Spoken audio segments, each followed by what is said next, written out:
Salut à tous, aujourd'hui un vite fait, on va parler d'un roman. Alors, c'est un classique, mais c'est pas du genre classique.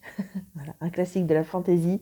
Aujourd'hui, je vais vous parler d'une superbe édition que j'ai du Hobbit, parce que c'est un roman qui, malgré tout, malgré le fait que c'est, comme je vous ai dit, le classique, c'est la base, on va dire, en fantasy, le Hobbit, le Seigneur des Anneaux. Je n'avais jamais lu Le Hobbit avant il y a 2 ans maintenant, puisque c'était quand j'étais enceinte de mon fils. Et alors, moi j'avais vu les films, hein, je vous avoue, j'avais vu les films. On pourra en parler longuement hein, de l'adaptation du Seigneur des Anneaux, du Hobbit. Bon, ça vaut ce que ça vaut. Moi j'avais aimé le film, malgré tout. Et le livre est très loin de ce qui se passe dans le film. Voilà, on est sur un conte pour enfants où les personnages ne sont pas du tout les mêmes que ce qu'on a dans le livre, dans le film, pardon. Et donc, sans démolir Tolkien, hein, c'est pas du tout ça, au contraire. Hein, vous savez, j'ai énormément de respect pour son travail et j'ai adoré le livre, du coup, vraiment, j'ai adoré le lire.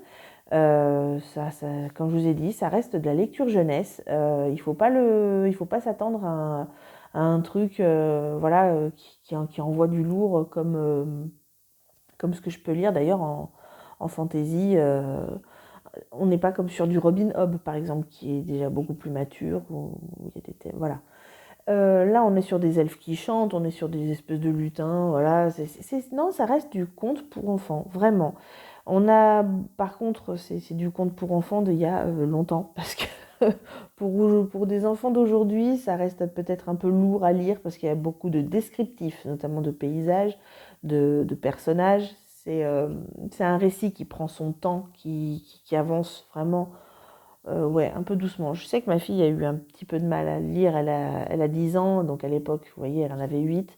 Je pense qu'à partir de maintenant, elle pourrait peut-être commencer à réaborder le livre. Je crois qu'elle ne l'avait pas fini d'ailleurs, de mémoire. Donc voilà, on n'a rien à voir avec l'adaptation cinématographique. On sent qu'il y a d'ailleurs plus grand, en fait, que cette histoire. Puisque si vous voulez, là, on a l'impression que le récit nous est raconté à hauteur de Hobbit, c'est-à-dire à ras-le-sol, en fait. Parce que, en fait, comme c'est du livre pour enfants, on a l'impression qu'on nous raconte pas tout, qu'il y a des trucs qui sont... C'est pour les grands. Donc on verra ça dans un autre livre. D'ailleurs, Le Seigneur des Anneaux en parle après. Et c'est très bien. Mais du coup, on sent qu'à des moments, c'est un peu comme si on était des enfants. Nous, en tant qu'adultes, on sait qu'il y a quelque chose de plus grand, on sait qu'il y a un complot, qu'il y a quelque chose, enfin, il y a quelque chose qui se trame, mais on n'arrive pas à mettre le doigt dessus, puisqu'on ne veut pas nous le dire, parce que nous, on n'est que des enfants, vu que c'est ça le public visé. Donc voilà.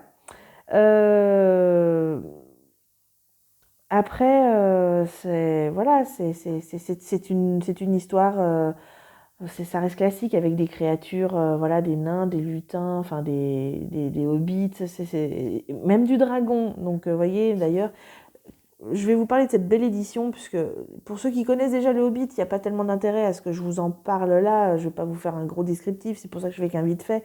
Mais vous voyez, si vous avez la chance de pouvoir mettre la main sur une de ces éditions, franchement, mais regardez-moi ça, c'est juste sublime, vous voyez.